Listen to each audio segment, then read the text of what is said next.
ଆଜିର ପ୍ରଥମ ପ୍ରଶ୍ନଟି ହେଉଛି କେଉଁ ପରିବା ଖାଇଲେ ହାର୍ଟ ସୁସ୍ଥ ରହେ? ଅପସନ୍ ଏ କାଙ୍କଡ଼, ଅପସନ୍ ବି ପୋଟଳ, ଅପସନ୍ ସି ଗାଜର, ଅପସନ୍ ଡି ବାଇଗଣ।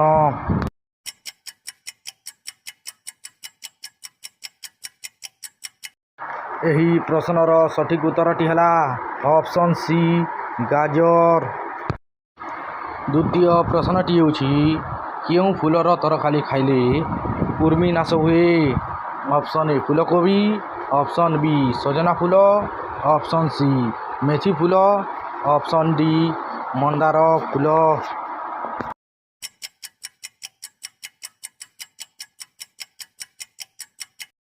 ପ୍ରଶ୍ନର ସଠିକ୍ ଉତ୍ତରଟି ହେଲା ଅପସନ୍ ବି ସଜନା ଫୁଲ। ତୃତୀୟ ପ୍ରଶ୍ନଟି ହେଉଛି ଛୋଟ ଛୁଆଙ୍କୁ କ'ଣ ଖାଇବାକୁ ଦେଲେ ସ୍ମରଣ ଶକ୍ତି ବଢ଼େ? ଅପସନ୍ ଏ ପିସ୍ତା ବାଦାମ, ଅପସନ୍ ବି ହଳଦୀ କ୍ଷୀର, ଅପସନ୍ ସି ଲେମ୍ବୁ ପାଣି, ଅପସନ୍ ଡି କଲରା ଭଜା।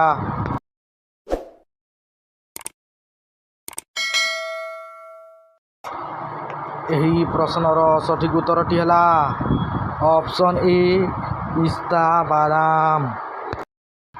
ଚତୁର୍ଥ ପ୍ରଶ୍ନଟି ହେଉଛି କେଉଁ ଶାଗ ଖାଇଲେ ମଳକଣ୍ଟକ ଭଲ ହୋଇଥାଏ?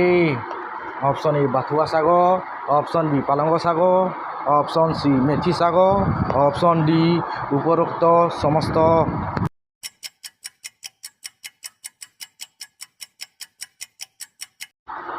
ଏହି ପ୍ରଶ୍ନର ସଠିକ୍ ଉତ୍ତରଟି ହେଲା ଅପସନ୍ ଡି ଉପରୋକ୍ତ ସମସ୍ତ। ପଞ୍ଚମ ପ୍ରଶ୍ନଟି ହେଉଛି କ'ଣ ପିଇଲେ ପେଟ ଯନ୍ତ୍ରଣା ଦୂର ହୁଏ? ଅପସନ୍ ଏ ହଳଦୀ କ୍ଷୀର, ଅପସନ୍ ବି କଲରା ରସ, ଅପସନ୍ ସି ଲେମ୍ବୁ ପାଣି, ଅପସନ୍ ଡି ତୁଳସୀ ରସ।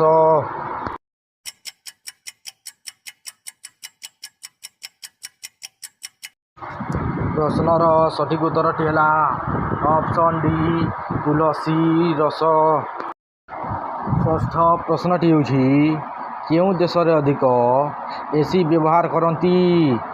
ଅପସନ୍ ଏ ଭାରତ ଦେଶ, ଅପସନ୍ ବି ରୁଷିଆ ଦେଶ, ଅପସନ୍ ସି ଜାପାନ ଦେଶ, ଅପସନ୍ ଡି ଆମେରିକା ଦେଶ।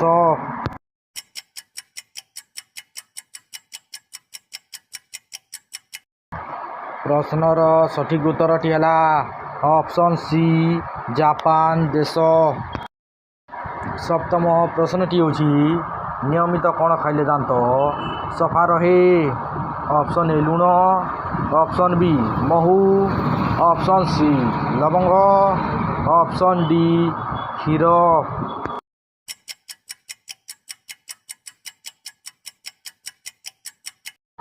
ଏହି ପ୍ରଶ୍ନର ସଠିକ୍ ଉତ୍ତରଟି ହେଲା ଅପସନ୍ ଡି କ୍ଷୀର। ଅଷ୍ଟମ ପ୍ରଶ୍ନଟି ହେଉଛି ଶିମିଳିପାଳ ଅଭୟାରଣ୍ୟ କେଉଁ ପଶୁ ପାଇଁ ପ୍ରସିଦ୍ଧ?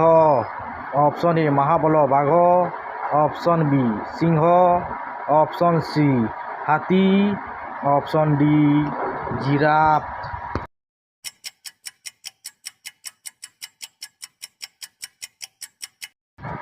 ଏହି ପ୍ରଶ୍ନର ସଠିକ୍ ଉତ୍ତରଟି ହେଲା ଅପସନ୍ ଏ ମହାବଳ ବାଘ। ନବମ ପ୍ରଶ୍ନଟି ହେଉଛି ପାଣି ସହ କ'ଣ ମିଶାଇ ଖାଇଲେ ଉଚ୍ଚତା ବଢ଼ୁନଥିଲେ ଶୀଘ୍ର ଉଚ୍ଚତା ବଢ଼େ? ଅପସନ୍ ଏ ଖାଇବା ଚୂର୍ଣ୍ଣ, ଅପସନ୍ ବି ମହୁ, ଅପସନ୍ ସି ଗୁଡ଼, ଅପସନ୍ ଡି ହଳଦୀ।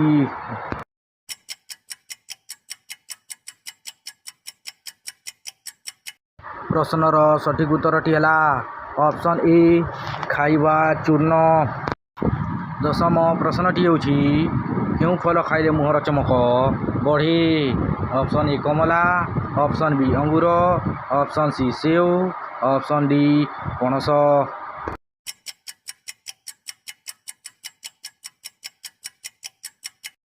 ଏହାର ସଠିକ୍ ଉତ୍ତରଟି ହେଲା ଅପସନ୍ ଏ କମଳା। ଏହିପରି ନୂଆ ନୂଆ ଭିଡ଼ିଓ ଦେଖିବା ପାଇଁ ଆମ ଚ୍ୟାନେଲଟିକୁ ସବସ୍କ୍ରାଇବ୍ କରନ୍ତୁ ଓ ଭିଡ଼ିଓ ଭଲ ଲାଗେ ତ ଭିଡ଼ିଓକୁ ଲାଇକ୍ କରିଦିଅନ୍ତୁ।